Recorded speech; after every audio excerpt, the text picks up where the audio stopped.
Only in Kentucky can a single county claim the architectural prototype for the Brooklyn Bridge, the only museum on Earth dedicated entirely to ventriloquism, and the global headquarters for bicycle playing cards.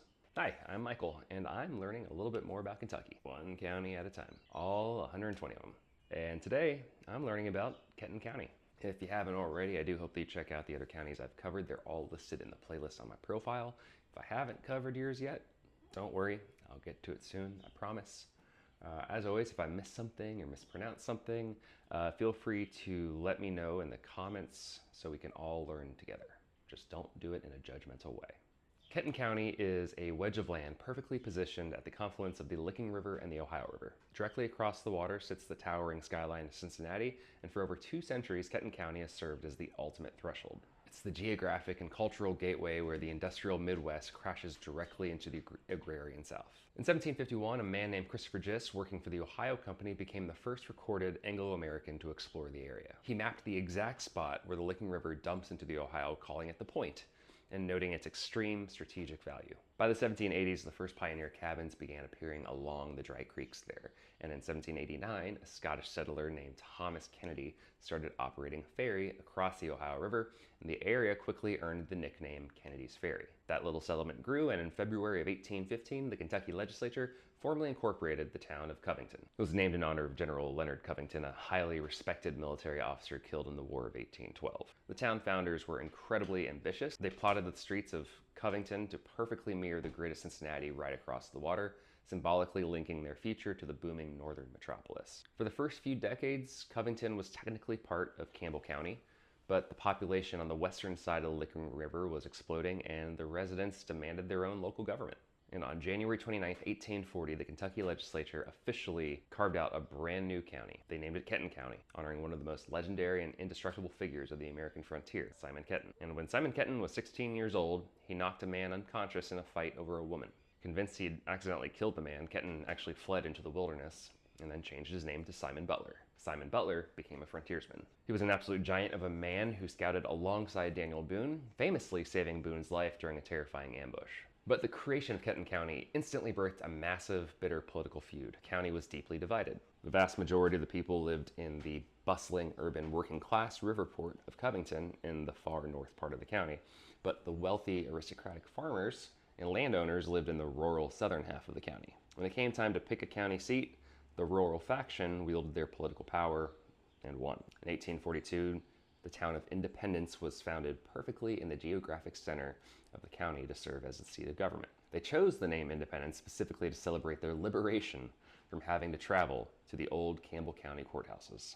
But the issue with that is that the residents of Covington became absolutely furious. They refused to travel 12 miles by horse and buggy over muddy, rutted roads just to file a property deed or attend a court hearing. It wasn't just an inconvenience, it was a logistical nightmare for a county that size.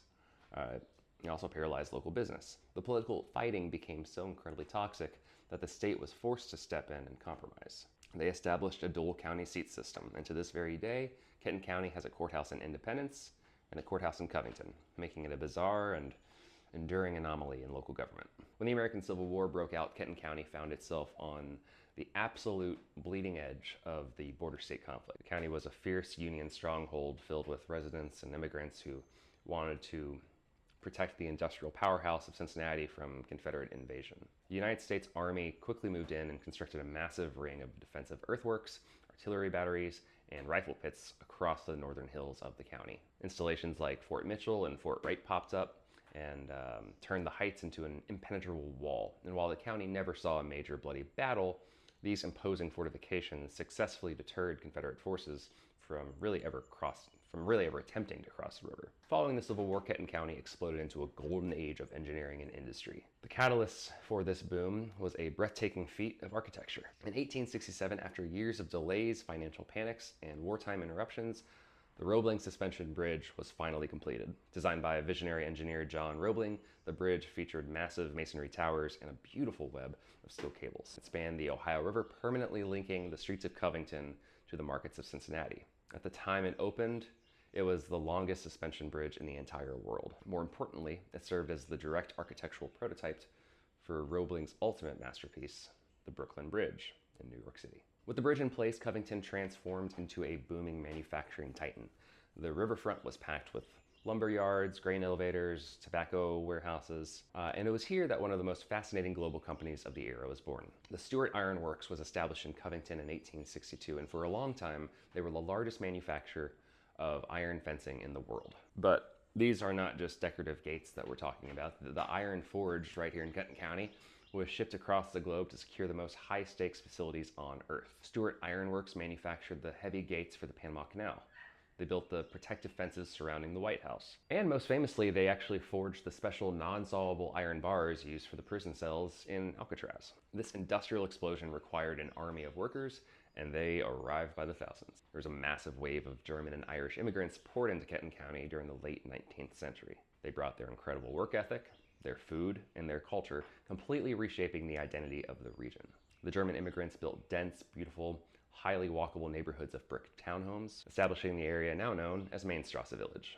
They opened massive brewing operations like the Bavarian Brewery, sending the smell of roasting hops and barley into the humid river air. These immigrants also built some of the most breathtaking religious architecture in the United States. The Catholic presence in Covington was profound.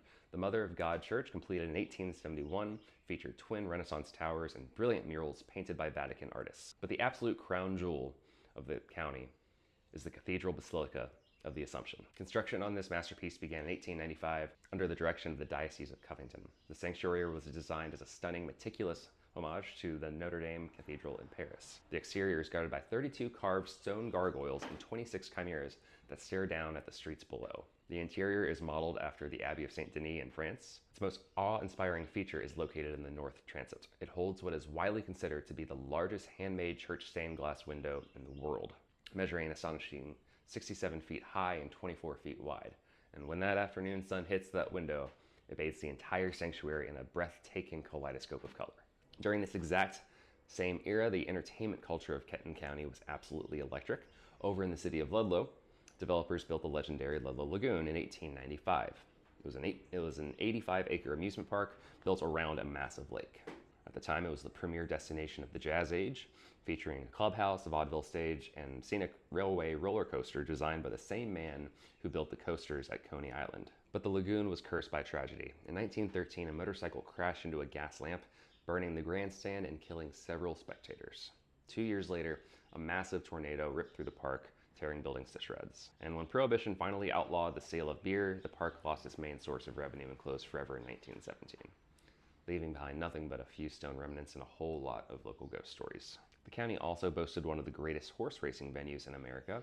In 1883, the Latanya Racetrack opened in the southern part of Covington. It was a massive, beautiful facility that hosted its own derby, and for decades, the Latanya Derby rivaled the Kentucky Derby in prestige, purse size, and even attendance. I've talked about William Goebel in a previous video, but it's always worth repeating that Kenton County produced the most bizarre political assassination in American history. Goebel was a brilliant and fiercely reform-minded and utterly ruthless lawyer who built his political empire in Covington.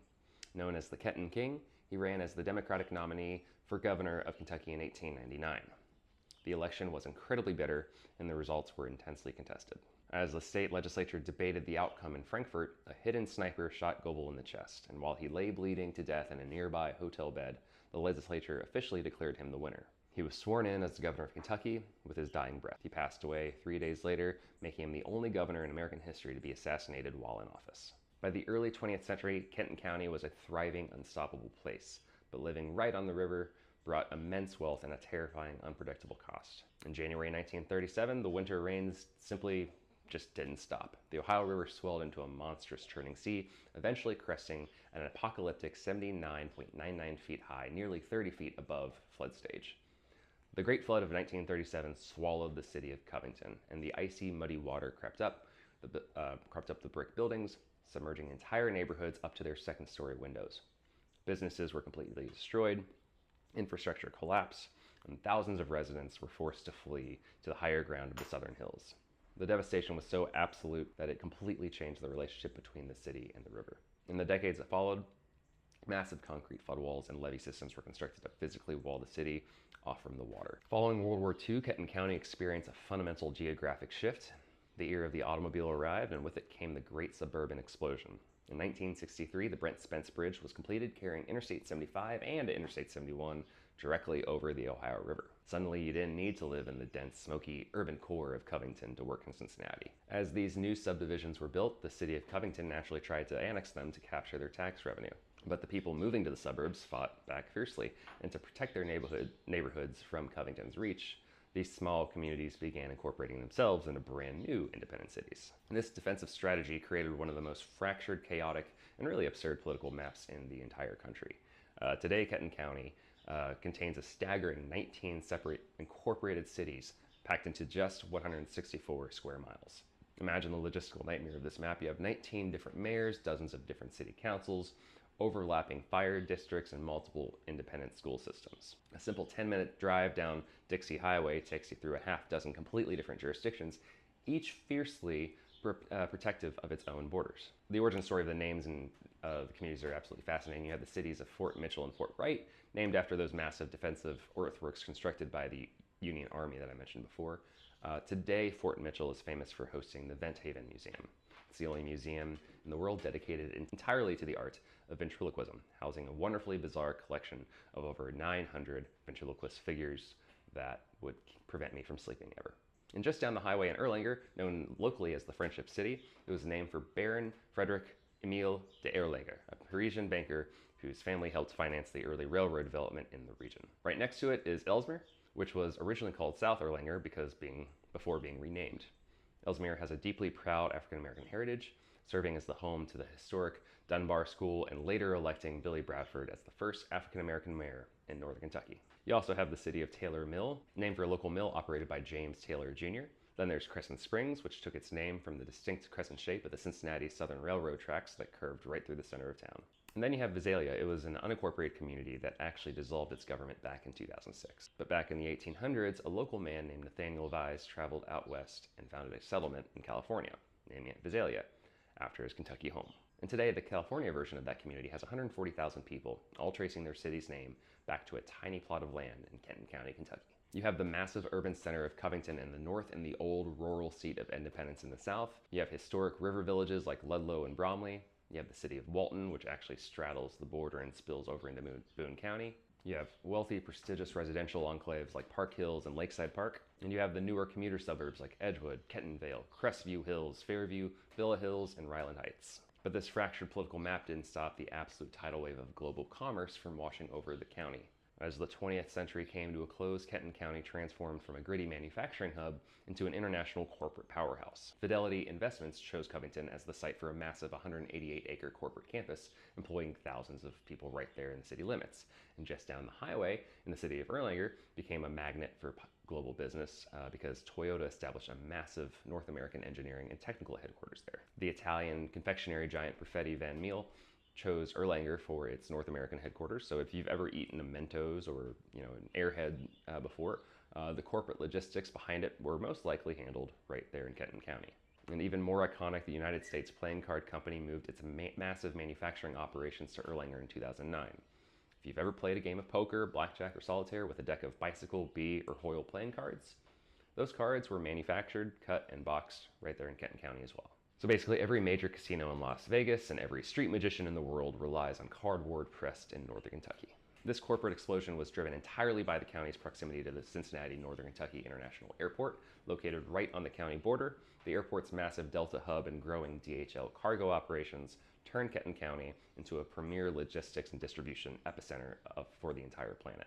Yet, even at its most evolved into a global corporate center, Kenton County never lost its incredibly distinct, stubborn cultural soul. Because of its deep German heritage and its proximity to Cincinnati, the culture here feels totally different from the rest of the Kentucky. And I don't know about you, but I'm filming this in the morning right now, and I could really use some Geta. Geta is amazing because it was actually made by German immigrants trying to stretch their meat ration. Geta is a mixture of pork, beef, seal-cut oats, and spices. It's formed into a sausage log, sliced thick and fried on a flat-top grill until it's perfectly crispy. It's a breakfast staple. Kenton County is also a massive stronghold for Cincinnati-style chili, a unique spiced meat sauce flavored with cinnamon and chocolate, served over a bed of spaghetti and buried under a mountain of cheddar cheese.